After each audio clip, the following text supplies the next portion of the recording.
What's going on, everybody? This is KTM from KTM Tech 2, and in today's episode we are going to unbox the flagship phone from Samsung Galaxy Note 4 2014. Okay, so typical Samsung boxing. It's quite similar with last year's Note 3 and the year before. So there are certain few informations in the box itself, so we'll just go through quickly.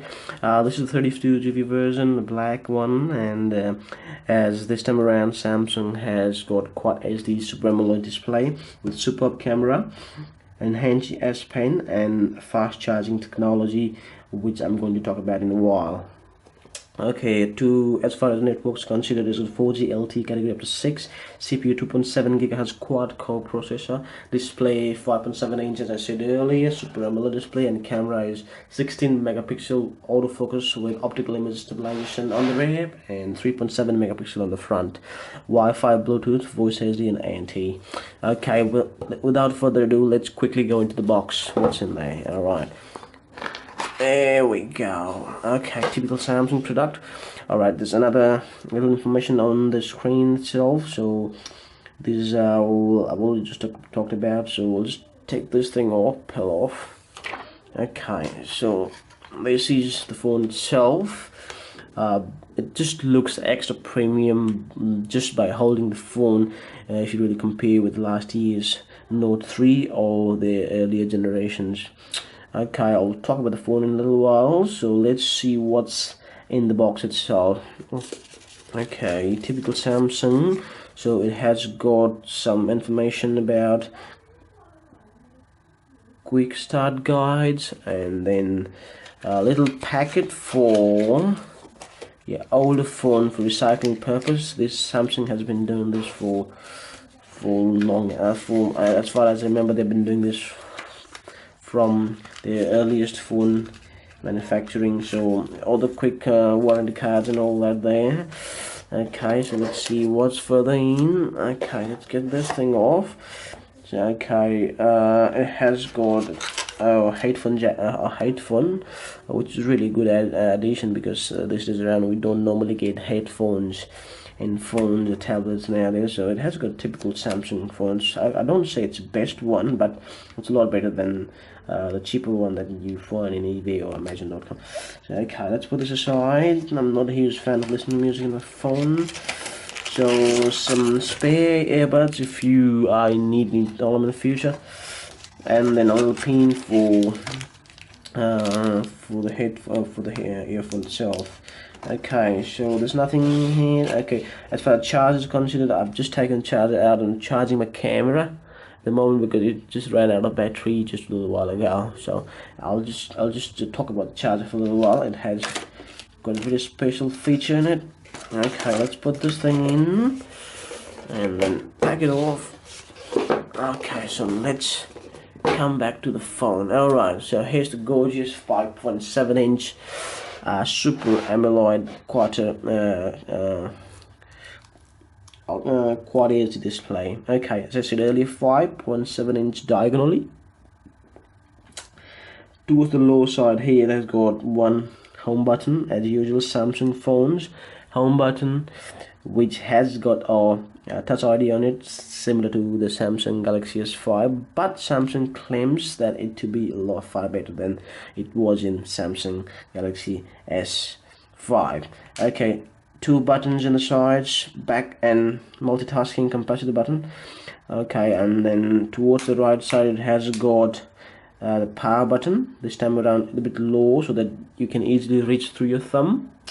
And as you can see, this premium metal design that Samsung has bought around this lineup of the device, it really makes the device feel very premium, a little bit heavier, or it just feels more quality product and more premium. That's it.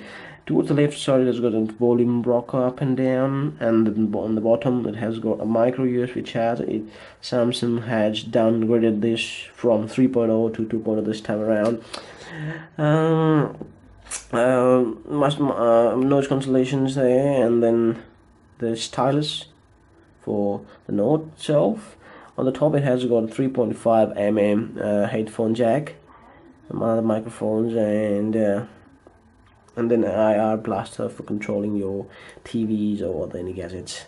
Okay, so premium towards the back, it has got 16 megapixel camera, and then a heart rate monitor, heart rate sensor, which is again what's in S5 earlier this year, and then speaker on the down here. Okay. Okay, let's get this thing over off, because that's Samsung product. Typically we have ability to take the back cover off and see what's in there. Unfortunately, this time around it hasn't got wireless charging capabilities or the water resistant capacity.